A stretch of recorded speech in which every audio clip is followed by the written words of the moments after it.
Hi there everybody, my name is Jennifer Acosta, and for this video presentation I will be going over everything me and my client Richard covered throughout this course, from the health and movement assessment to periodization, the exercise techniques, and the application and faith integration.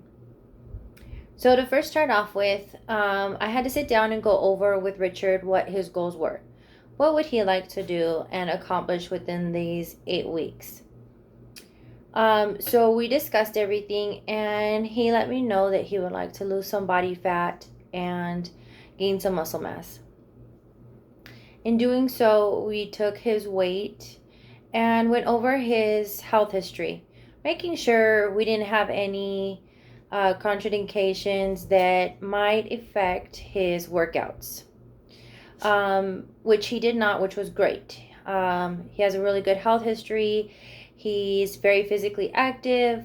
Just within the last few months, tend to put on a few unwanted pounds. So moving forward, we started with his assessment by using an FMS screen, a functional movement screen. Using this tool, we were able to go over different exercises and techniques for his body to see where his struggles were, where his strengths were. We did discover that his lunges were not his strong suit. His core needed a little bit of work, and his flexibility and stability were a little bit off as well. So that helped me to know what I needed to focus on for writing out his exercise prescription.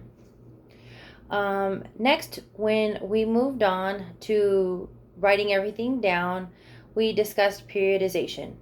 We knew we had an 8-week block to work with, but we also knew that Richard had not exercised for a while. Given that he is active, I knew I could get him not at a super lightweight, but a little bit light to moderate weight to start off with, and then we'd progress from there. Given that, I chose the linear periodization for his mesocycle. We covered everything from weight training to resistance training, aerobic, mobility, and most definitely rest. We wanted to make sure that aerobic, mobility, and most definitely rest. Richard's overall goals was to lose 2 pounds of body fat and gain 2 pounds of muscle mass. So when going over his workout regimen, we wanted to make sure that we broke it down to where he was getting the full benefits of his workouts, plus working on the areas of his struggle, which were the lunges, his core, and his flexibility and mobility. So you will notice in the spreadsheet how I have labeled specific days for that, but also incorporated them into other days as well. Over this course, I have learned quite a bit. Learning how to use the FMS screen was very interesting. I had never used one before, and I remember one of the first questions that we had to answer was, could we apply it to our exercise, our training, our programs that we're using right now? And my response was yes, because it gives us a base to where we could see our clientele, where their struggles are. In my opinion, a little bit more in depth than a 3-minute step test or just having them do push-ups and squats. Those are all great. It does test their cardio endurance, their strength, and weaknesses in their legs and upper extremity. However, I do like the FMS screen because it does show where their flexibility and mobility is at. In this course, I have learned a lot. This course has challenged me in ways that I didn't know would challenge me, if that makes sense. I feel very confident as a trainer, teaching my clients how to exercise and use equipment and putting them on the proper training regimen. This class challenged me in ways of speaking in front of the camera and really, really making sure I knew what I was doing, because not only in myself is prescribing this, but I'm also being uh, criticized and looked at for what I am doing, which is, in my opinion, is great, because we all have areas of improvement that we need. Um, I think what I learned the most was about technique and form, being that I'm so used to exercising on my own on a regular, and I'm so used to my clients, and I've corrected their form and they know the proper techniques. However, it's interesting for when you're recording your client, you may think that they are doing it properly. However, when I went back and reviewed some of my recordings of Richard doing the exercises, I could really see where his faults were, which I have noticed that in the past with my other clients, but for whatever reason, this really made me focus in more on it. And which I think is great, because we all need to make sure that in this industry, we are teaching our clients properly and making sure that they don't get hurt in the process of their exercises. And I think that being challenged in that manner has definitely helped me step up my game as a trainer, being more focused and not just relying that they know, or they've done this 1,000 times, they know what they're doing, that they're going to do it properly. No, that's not always the case, because all it does is take one wrong movement and we can be injured, and I don't want to take that for granted. So I would definitely use that to my advantage in the future, now and in the future, and with whatever I do. Being that I want to be in the physical industry, fitness industry, from here on out, I know that, paying close attention and making sure that technique is done properly each and every time. And I've never used a mesocycle before, which I think was really interesting in doing, because lots of times as a trainer, I do not have my clients doing the same exercises for a 4-week period or an 8-week period. We always switch it up. Do we do certain exercises that every week that are the same? Yes. But the exact same workout 4, 5, 6 days a week? No, not at all. So it's something I definitely would like to try actually on myself. This way I can really see the pros and cons of it. Even though I work out on a regular, I still think I would see the pros and cons, given the fact that there's always room to grow. And it's different. It's a different type of training that my body's used to, because I constantly switch it up. I don't stick to the same workout regimen, every day of every week for 8 weeks. So it's definitely something that I am going to implement and try to do, because I would really like to see the results of that.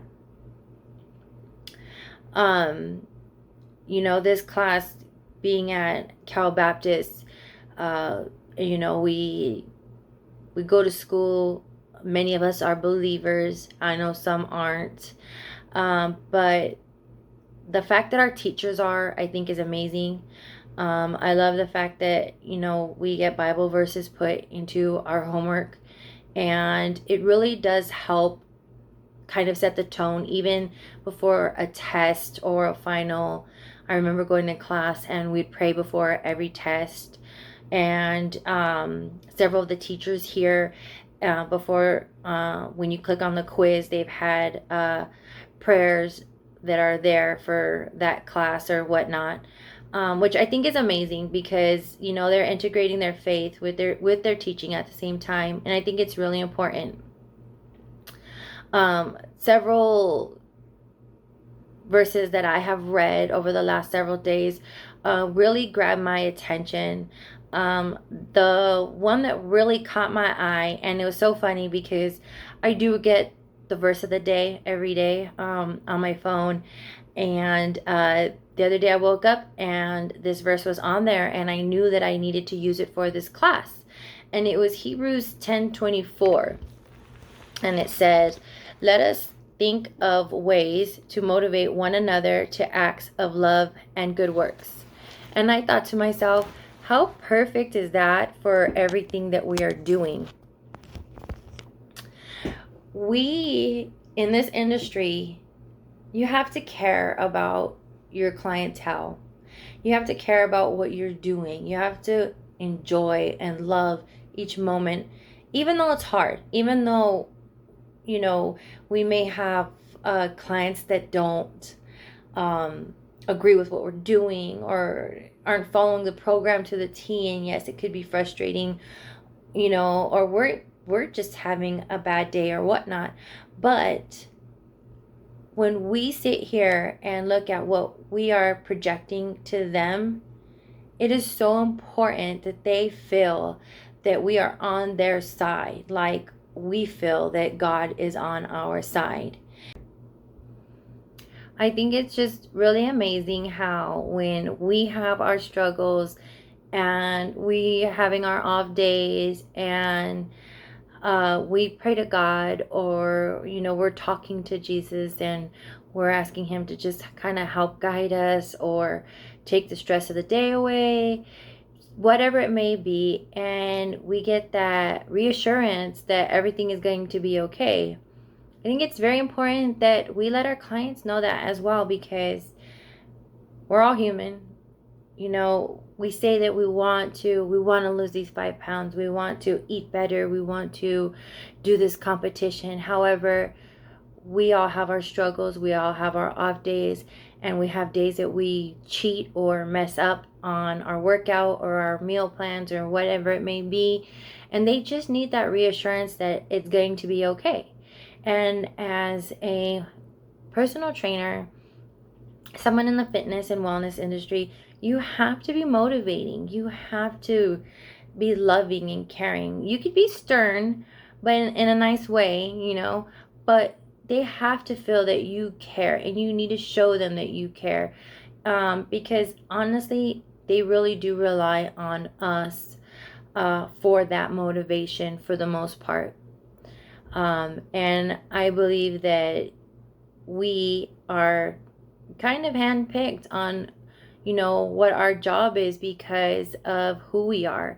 And the fact that, we're out here trying to make a difference in these people's lives, it really does mean a lot to them. But we have to show that we care and be motivating just as well. And I feel that I can take this along the way with my journey as a personal trainer, instructor, or teacher,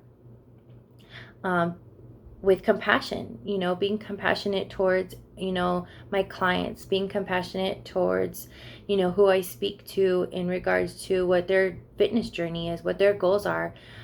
Without that compassion, a lot of times it makes them not want to do it, not want to be motivated, not want to make those positive changes for their body. And that's what it's all about, is just, spreading off those positive vibes and really letting them know that we are there for them the same way that Jesus is there for us. We are there for them, and the same way that he did not just talk about the things he was going to do, he did them. And that's where we have to be as well. We have to be their guide, and we have to follow what we are expecting of them. When we can't do that, then it kind of can be discouraging to them, when we're not doing our good works as we are expecting them to do at the same time. So I think it's amazing how we can take this into our career, our path, and integrate it into our teachings, and letting them know, letting them feel that compassion that we have towards them and towards their fitness journey. And even as a teacher, an instructor, whatever it is that you or I go into and after school and whatnot, we can definitely keep that positive and encouraging and motivating aspect throughout our careers.